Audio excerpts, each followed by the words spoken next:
My name's Joe Bull. I'm the Managing Director of JoeCo. And I'm here to hopefully give you a bit of, get a bit of a chat about what we've done to break into America. Hopefully it'll be useful. So, what JoeCo do is we make this product called black box recorders and black box players.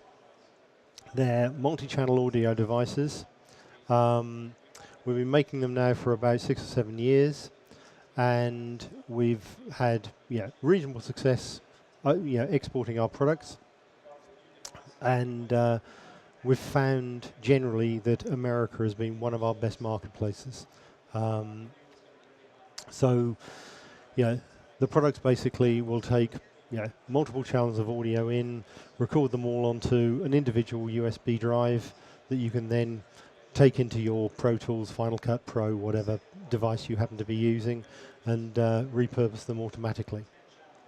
But anyway, I'm not really here trying to sell you my products. I'm here trying to tell you some hopefully pertinent stuff about how we managed to break into America.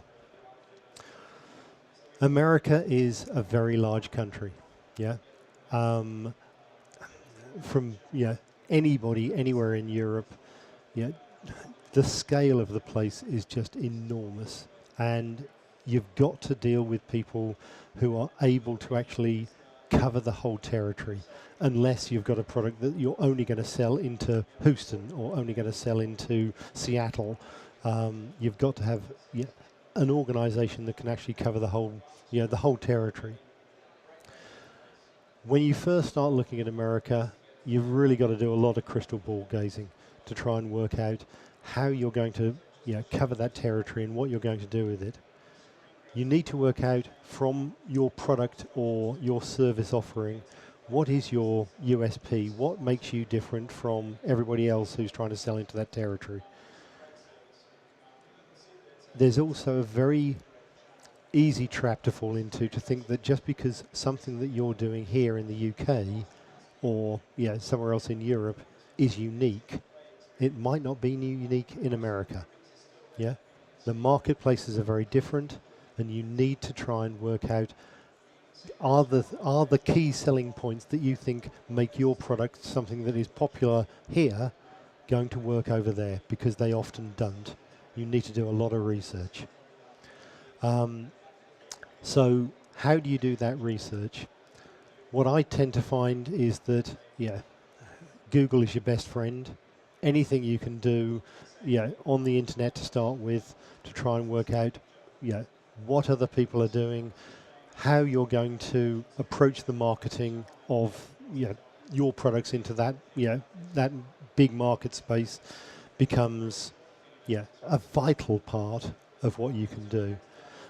And you also need to work out how big is the market potential over there. Very many companies have come unstuck in the past by overestimating the amount of demand that there might be for their products in the States.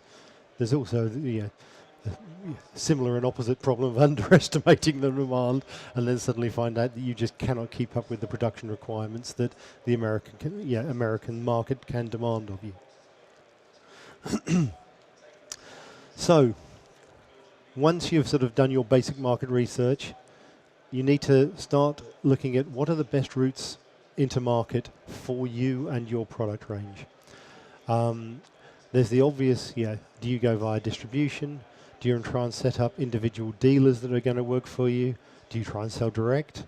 If you're working with software product, do you try and just sell online? All of these decisions will completely change the way that you have to break into America. So you have to evaluate all of those sales channels.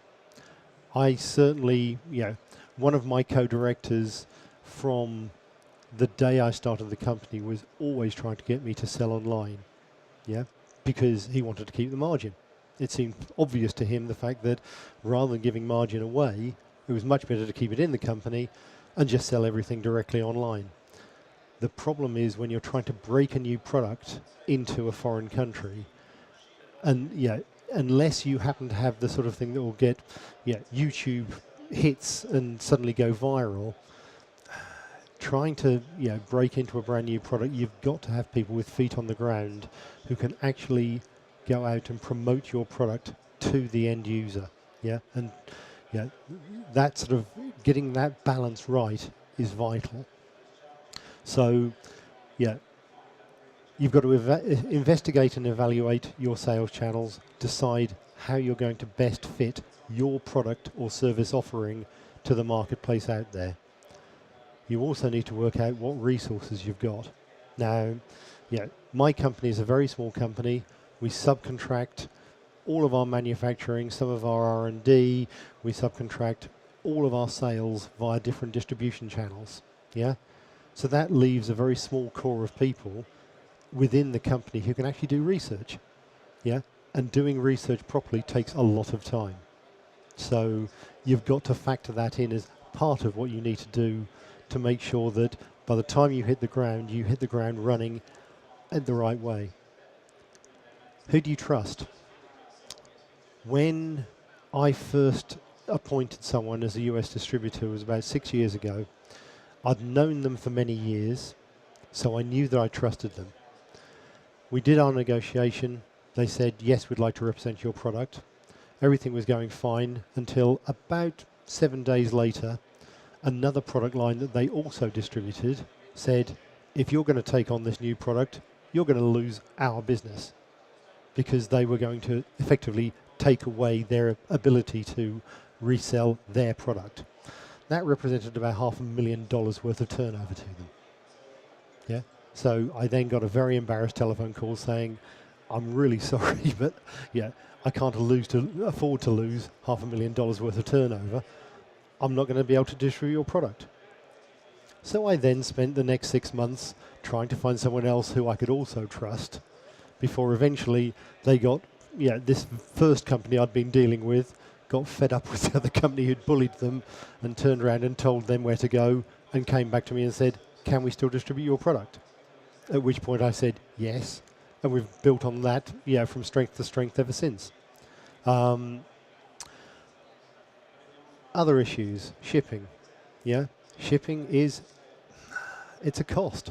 And if you can ship large bundles of stuff very, very slowly, via slow boat from China or whatever, that's great. But most of the time our industry can't cope with that. They need something that's going to be shipped faster, and typically anyone who works in the video or audio industry knows that people don't know what they need until yesterday, and then suddenly they want it the day before yesterday to make sure that they've got time to train themselves before they have to start using it. So we tend to end up using the usual suspects, UPS, TNT, DHL, etc. And even there, you have to make sure that you choose the right partner, because they're not all equal. Depending on where you're going and depending on where your distribution channels are based, you will find that you need to persuade them to hold some stock locally, and you need to work out what's going to be the most cost-effective and reliable way of getting a box of goods from somewhere in the UK to somewhere in the States that's still roughly rectangular by the time it gets there, as opposed to something that started off rectangular and ended up flat. In America, you've got to assess your competition. The competition is always so big and so important, that if you underestimate them, it's at your own, it's sort of writing your own death knell before you start. You've got to work out what competition exists. You've got to see how close their product offerings are to yours, and how you can create some sort of differentials to persuade your customers, or your potential customers, why they should buy something from you, who's probably a small UK company, rather than something from this other large native American company who might be far better well known than you are to that marketplace. Where are their products being manufactured? Are they being manufactured in the UK? Are they being manufactured over in somewhere else in Europe, over in the Far East? Or are they Native American products? All of these things affect the American psyche when they're buying products.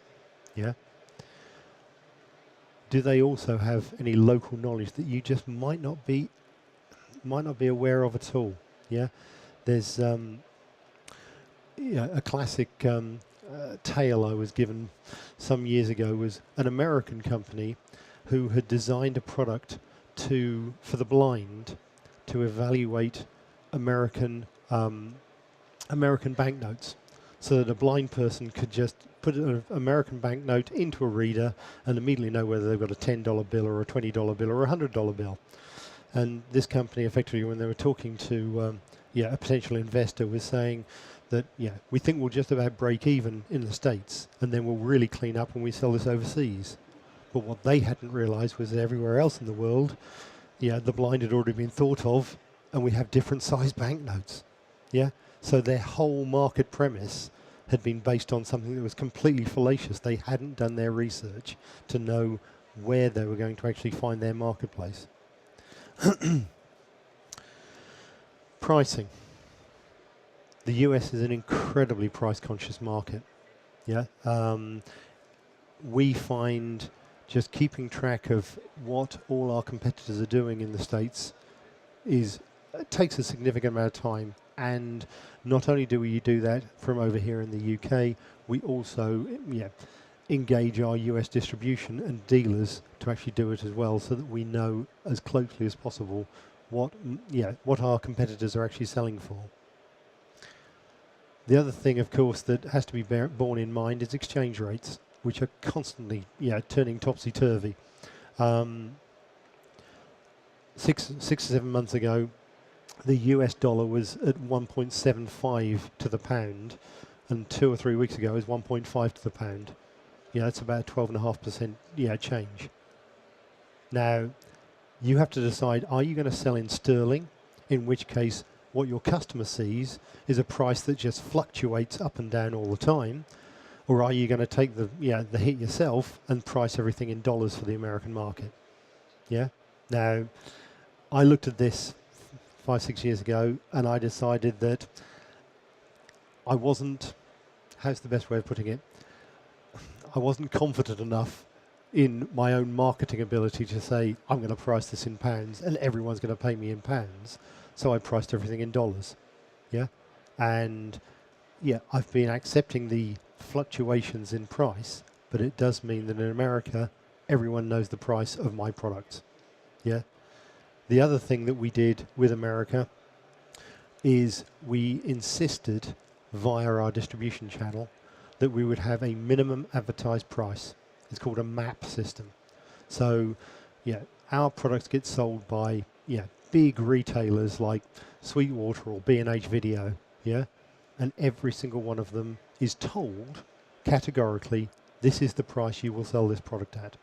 Yeah, because the moment they start discounting, what will happen is you'll get into a discount spiral, and you'll get different resellers, especially if they're online, and they'll just drive the price of your product through the floor. Now, if that happens in one territory, you can probably cope. The problem is that America now isn't one territory, it's the world. Because everyone, if you're based in Singapore, if you're based in China, they all go onto the B&H website to try and find out what the price of this product is. So if you start getting a price spiral in America, the whole world knows about it, and then you've got a real problem, because suddenly you're selling products for less than it costs you to make them. So be very, very careful about how you control the pricing of your products, because at the end of the day, it's your ongoing potential. How are you going to market your products over in the States? You've got to know your budget, you've got to know who your customer is, and you've got to know what media is going to attract them most effectively. Now, if you're a company the size of Sony or Panasonic, you can probably advertise on mainstream TV. But if you're selling smaller products into the marketplace, you can't afford that sort of advertising. You've got to decide, do you do online advertising? Do you do trade shows? Do you do print? Do you do email blasts to selected email list that you buy in? Or do you just do a combination of all of them and try and work out which ones are most effective? I've personally always found that trade shows are very effective. Doesn't work for everyone.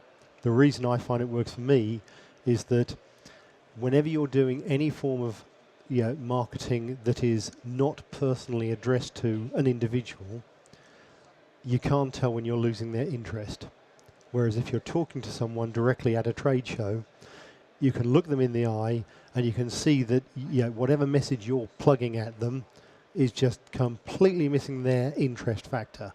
So you can ask another question, try and find out what their interest is, so you can then show them how your product could be useful or your service could be useful to them in their environment, as opposed to a blanket, buy my stuff because it's wonderful, which it may be, but you've still got to persuade the customer that it's actually relevant to what they're trying to achieve.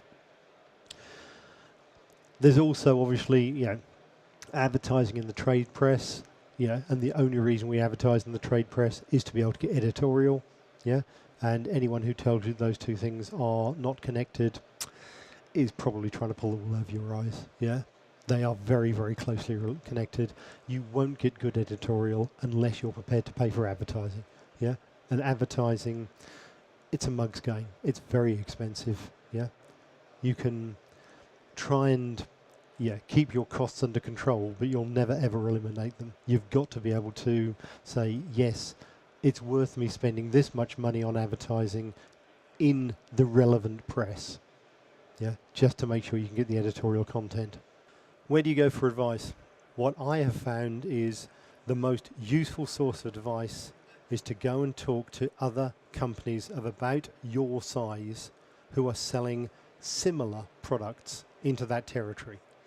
And get to know them, take them out for a meal, just try and get as much information about how they do it and what they find successful and what they find is just a complete waste of finance, and then follow that sort of route as much as possible. Scour the web for everything you possibly can find about what's going on in your marketplace. And again, this comes down to how much time can you devote to research, because you need to devote a lot of time to make sure that you're hitting your message on target all the time and continuing to keep on target.